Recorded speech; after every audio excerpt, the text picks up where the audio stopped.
you guys, it's Lacy, and today I wanted to talk to you about oxygen. It's the name of the game. Oxygen not included. Okay, so your duplicates have to breathe, and they can breathe oxygen. Whenever they're in a space where they can't breathe, like carbon dioxide or water, they'll hold their breath. So when a duplicate's working in these areas, they'll hold their breath for like a third of their total breath holding time. And then they'll run to the nearest oxygen and breathe heavily to try to, fill their lungs back up. I prioritize these to level 9 so we can see what our dupes do.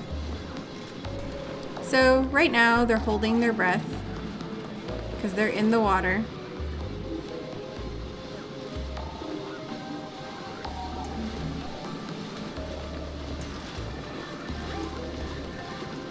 And eventually, they're gonna run out of this breath holding. See their little breath holding meter? See, he had to run up here and now he is breathing heavily so that he can refill his lungs. So if they were somewhere where they couldn't have made it back to oxygen in that time, they would die. In your oxygen overlay over here, you will see that the lighter blue is super breathable. Like that's where you have the most oxygen. This darker blue is still breathable, but it's less breathable than this light blue. And here you'll see that there's carbon dioxide and it's unbreathable. So that's what these red zones are. And if you have a blob of carbon dioxide like this one in an oxygenated area, or this one, it won't mix with the oxygen. Instead, it will remain on one single tile and move around through the space. See, we can see this happening here. They just kind of move around, but it's still the one tile. Each tile has its own amount of what you can breathe in it. So like this has carbon dioxide on it, so it's unbreathable. This has oxygen on it, so it's breathable. This has less oxygen, so it's still breathable, but not as good as this oxygen. And this is contaminated oxygen, which is breathable but toxic. If a duplicate is working in an area like this, where there's a mixture of carbon dioxide and oxygen, if the carbon dioxide washes over him for a minute while it's moving, then he'll hold his breath until the oxygen washes back over him. In this game, air moves from a high pressure area to a low pressure area, just like real life. This area here, which is highly breathable and full of oxygen, has 2,296.8 grams of oxygen. Whereas this area that's just breathable has 886.8 grams of oxygen. The highly breathable area has more than twice the oxygen that there is up here. And down here by the water, where these are barely breathable tiles, the dark bluish color, only has 177 grams of oxygen. It's barely breathable if it has less than 300 grams of oxygen in the tile. See, this has 264.2 grams, and it's still just barely breathable. The gases in these highly breathable areas, because there's so much here, will try to balance itself out by moving and flowing to these just breathable areas. So the lighter blue will flow into the darker blue because the pressure here is lower. Up here we have a vacuum. There's no air here at all. That's the lowest pressure you can have. When you open up these vacuum pockets, your air will pull into them. So if I dig into this vacuum up here, we're going to be able to see our oxygen flow into it because our oxygen is at a higher pressure than the vacuum is. See how it fills it up? And it'll slowly increase over time. See how much oxygen is flowing into there? So this is micrograms. Now it's up to grams. And it's slowly pulling oxygen. You can see in the particle effects how it's going up. And see how all this is being pulled towards this direction? And it'll keep increasing until everything is equalized. Okay, so I've hopped over to another save file so I can show you here. I have a highly pressurized room. I have these two pumps pumping oxygen into it as fast as they can. And it's to the point where they can't even pump oxygen in anymore because the pressure is too high. So what would happen if I deconstructed a tile here and let the oxygen out? Okay, you can see the oxygen is flowing into this space now. Not super fast because it's not like the vacuum, but still relatively quickly. And you can see that the air particles out here are being pushed away from this spot because this is very pressurized. So this area is becoming more heavily pressurized as this one depressurizes. The different gases weigh different amounts. Carbon dioxide is heavier than oxygen, so it will continue to flow downwards as long as there's a place to go, and that's why you'll see it pooling down here at the bottom. Contaminated oxygen seems to be the same weight as normal oxygen and will just float around pretty randomly. The other gases, which we haven't dug into yet in this base, chlorine and hydrogen. Hydrogen is the lightest gas and it will go to the top of whatever you have. Chlorine is heavier than oxygen and will sink to the bottom. Gases also move more easily through larger openings.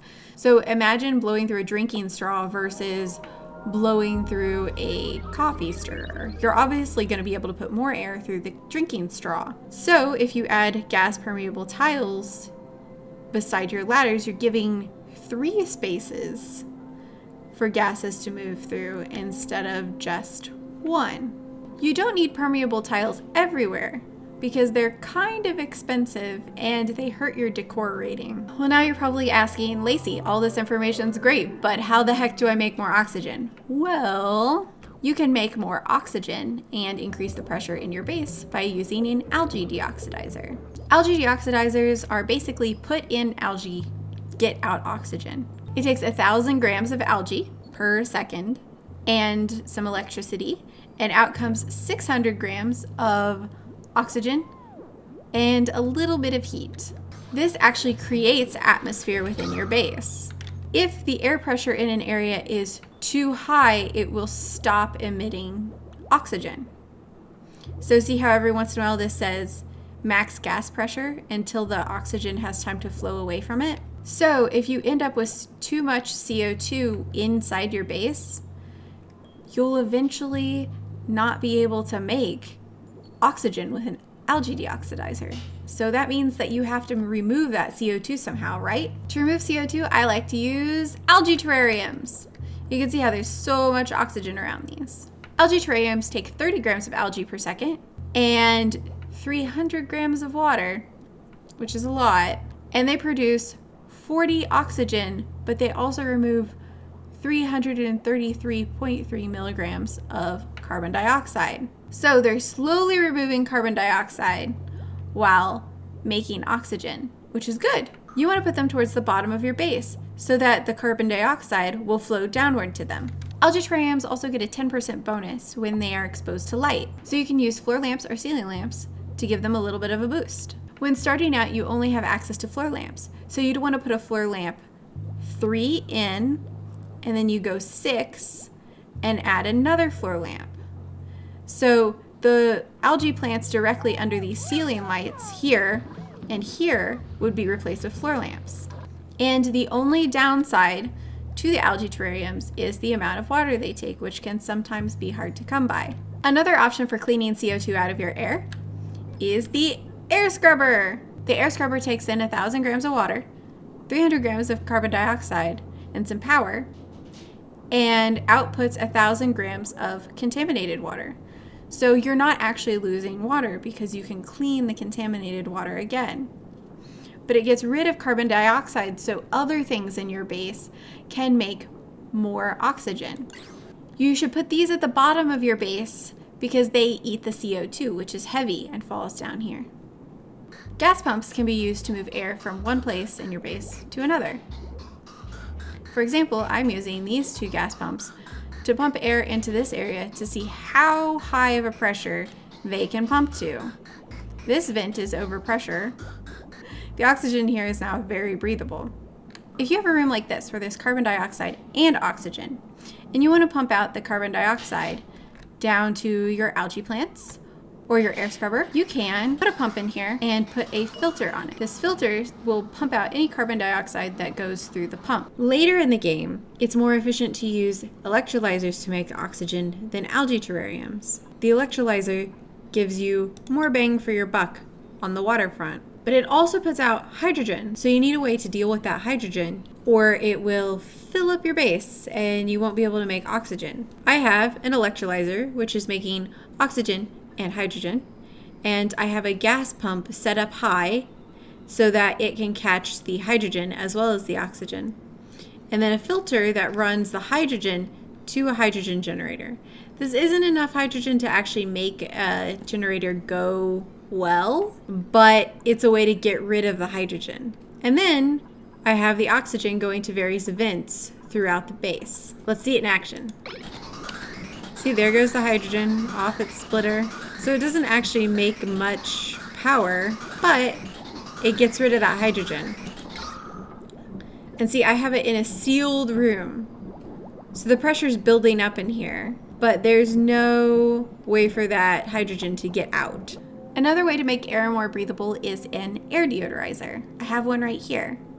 As you can see, it's making the little yellow blobs that were around it disappear. An air deodorizer uses 1,000 grams of filtration medium, which is sand, and it takes in 100 grams of contaminated oxygen. And then it outputs 500 grams of clay and 50 grams of oxygen. Good places for your air deodorizers are near your airlocks where you have contaminated oxygen on the other side. You'll also probably want to put them next to your compost piles and your outhouses because they put off contaminated oxygen as well. Your air deodorizers do use sand, which is not renewable, so you probably want to use them sparingly. Don't fill up this entire area trying to make it breathable.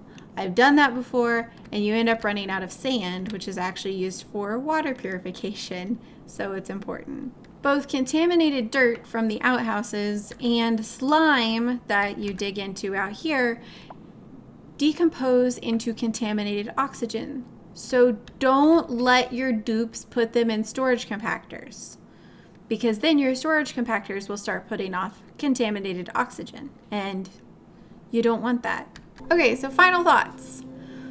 Put your oxygen producers spread around your base, not in just one location. And remember, carbon dioxide sinks. So you want your algae farms and your air scrubbers down near the bottom where they can find all that delicious carbon dioxide. Digging into big caverns is fun, but if that cavern has low oxygen pressure or is a vacuum, oxygen's gonna flow out of your base into that cavern, which will lower the amount of oxygen you have available to you, and you'll have to make more oxygen. Your duplicants can breathe contaminated oxygen, but it's better if they don't have to. So use an airlock to keep it separated and most of it out of your base. Also, the more duplicants you have, the faster you're gonna go through oxygen. So if you're having trouble keeping up with your oxygen levels, try playing with fewer duplicants. I hope this helps you guys out, and I hope that you've enjoyed this video. If you have any questions, please leave them down in the comments. And if you enjoyed this video, then please hit that subscribe button so you don't miss me when I go live on Mondays, Wednesdays, and Fridays at 1 p.m. or whenever I post a video. And please don't forget to give this video a thumbs up or a thumbs down. Also, always remember, you are special and amazing, and thank you for being you. Love you guys. Bye.